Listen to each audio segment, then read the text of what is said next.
Queen Mary University of London offer holder day. So my day started with a 7 o'clock in the morning train that was delayed. Thanks, EMR. But it showed up eventually, and we were on our way to London St Pancras. Then we took the tube, and I always forget how cool the underground is. I mean, it's actually amazing. Look at this. It's a train that goes underground. Who thought of that? So we got off at Mile End. We saw a statue of my boy Clement Attlee. Shout out Clement Attlee. Then we were provided with hospitality that only chemistry can provide. We did a tour of the labs after the lecture, which we'll go over in a minute, and we also had a look at the NMR machines. So the lecture was given to us by Dr. Sharif, and it was called The Air Around Us. It started off with talking about the composition of atmospheric gases, which you can see in this very accurate pie chart. Now, how did they know what gases made up the atmosphere? Because there are 120-ish elements, and goodness knows how many compounds. And I was introduced to a very cool thought experiment, which was if you start naming known compounds after people you know, so if you start with your family, then move on to people on your street, you would name the entirety of the population of the UK with known compounds. That's about 70 million compounds. And another really cool fact that I learned is that the pressure caused by atmospheric gases on your body is equal to about that of 9 meters cubed of lead per square meter of your body, which is an insane amount that you just kind of get used to as a child. Okay, so on to the actual science. How did they discover the gases that make up our atmosphere? Well, it first falls down to this man, J. Priestley, who is not J.B. Priestley, who is the guy who wrote An Inspector Calls.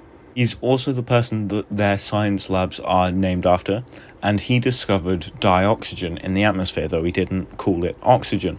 So, to isolate oxygen, he used a burning lens, which is like a massive magnifying glass, to thermally decompose mercuric oxide, and he kept the gas produced in an airtight jar. He then took the isolated gas in an airtight container and chucked in a mouse and a lit candle, and the candle went out and the mouse promptly died. And then, because one dead mouse just isn't enough, he decided to repeat the experiment, but this time he put a mint plant in there as well. And the mouse and the candle this time both lasted a lot longer. Now, he didn't know about photosynthesis. It was actually discovered a few years later by a friend of his, but he concluded that there was something in there that was being exchanged that meant that the mouse could breathe and the candle could stay lit. And the mint plant must be producing breathable air, which he calls, give me a second, dephlogisticated air. Nailed it. Also, a quick tangent, mouse murder aside, Priestley was one hell of a dude. He spoke 9 languages fluently. He was best friends with Ben Franklin and multiple other founding fathers. He created what we call now carbonated water, though, again, he didn't know what that was at the time. Because of a book that he wrote, he had his house burned down by a Brummie mob. That's so cool. Next, we have Rutherford. Now, this is an Ernest Rutherford, who's responsible for the atomic model. This is Daniel Rutherford, who's essential to the discovery of nitrogen. In order to discover nitrogen, he has to remove CO2 and oxygen from the air. How does he do this? Well, you're not going to believe it. He traps a mouse, a candle, and some air in a jar. And the mouse died and the candle went out. So that means he'd removed the oxygen from the air. And he used a solution to remove the CO2 from the air. And he was left with nitrogen. Now, he didn't know it was nitrogen because it hadn't been called nitrogen yet, but he knew that it was a toxic gas because the mouse had died and the candle had gone out. And because he'd burnt some phosphorus to clear the air of oxygen some more, he ended up calling it, I'm going to have to say it again, give me a minute, phlogisticated air. Nailed it again.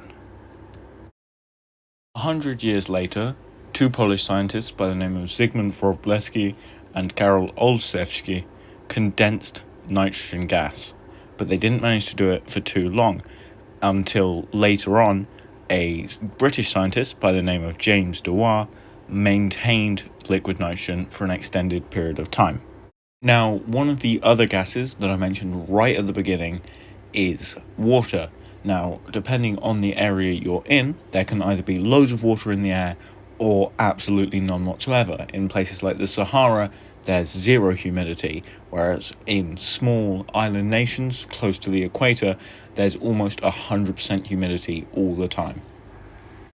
And so by using liquid nitrogen, you can find out how much water is in the air, because the boiling point of nitrogen is 77 Kelvin, whereas obviously the freezing point of water is 273 Kelvin. You can also get liquid oxygen falling off your flask because the oxygen condenses, and you also get solid carbon dioxide because it sublimes straight from a gas in the atmosphere to a solid.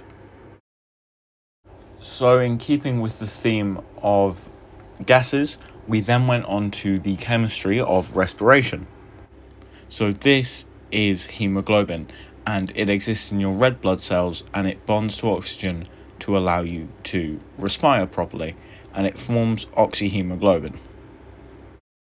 But respiration itself is only about 80% efficient, and that other 20% is dedicated to producing hydrogen peroxide, which, as hopefully you know, is very toxic, and your body produces about 1 kilogram of it every single week.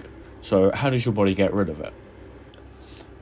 They are broken down in the liver by an enzyme called catalase, and they're broken down into water and oxygen, which are much less toxic than hydrogen peroxide. And then we learn about the bombardier beetle, which, as a self-defense mechanism, shoots out 100 degrees Celsius hydrogen peroxide to scare away predators. And I've put a video in the description and in the comments of this in action because it's actually very cool to see. And that was the lecture over. So, thank you so much for watching. I really hope you enjoyed. It's nice to take a quick break from A-level content, but we will continue next week with a past paper walkthrough.